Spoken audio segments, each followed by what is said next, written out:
Good morning, and thank you for inviting me into your home today.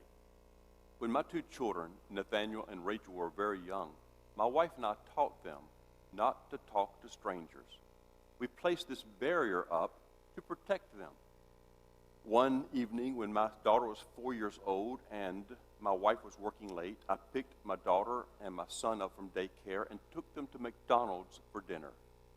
After we sat down at a table with our meal, my daughter Rachel decided that she wasn't very hungry after all, and she asked if she could go to the playground adjacent to McDonald's and play.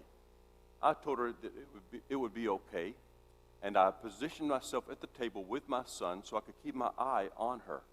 She walks out of the restaurant into the gated playground area and walks right up to a table where a woman was sitting, eating her meal, and began to talk to her. I became so furious. What do you not understand, I thought, about not talking to strangers? I immediately rose from the table, told my son to stay at the table and not to move, walked quickly to the playground area, walked quickly to my daughter, and she turned around calmly and she said, "Daddy, this is Mary. I asked her her name, so she isn't a stranger." The barrier that I had placed up was taken down by a daughter who did not understand barriers. Barriers are unnatural to children, so therefore it is very easy for them to find a way around barriers. We erect barriers between ourselves and other people who are unlike us, but children find barriers unnatural. So she asked Mary her name, and the barrier was removed, and she began to talk to a stranger. Friends, barriers are unnatural to Jesus Christ as well.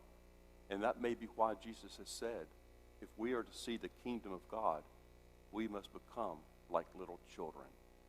When we grow up, we have this wonderful proclivity for erecting barriers. Democrats and Republicans have difficulty talking to each other. The rich have difficulty talking to the poor. The privileged have difficulty talking to those who are not quite as privileged. And even recently in our nation, we are having people say mean things and hurtful things to Asians and particularly Chinese, blaming them for this pandemic. We have set barriers up that keep us separated from one another. This Sunday, Greg and I will gather here at this table, and we will break bread and share the cup together. And you are invited to participate in the Lord's Supper via the live stream on the internet.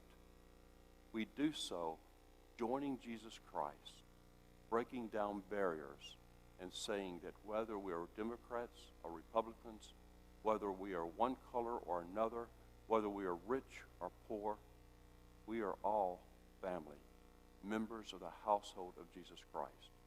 So join Greg and me this Sunday. The instructions for how you may participate meaningfully may be found on your worship bulletin and on our website. And I look forward to being with you this Sunday. Thank you.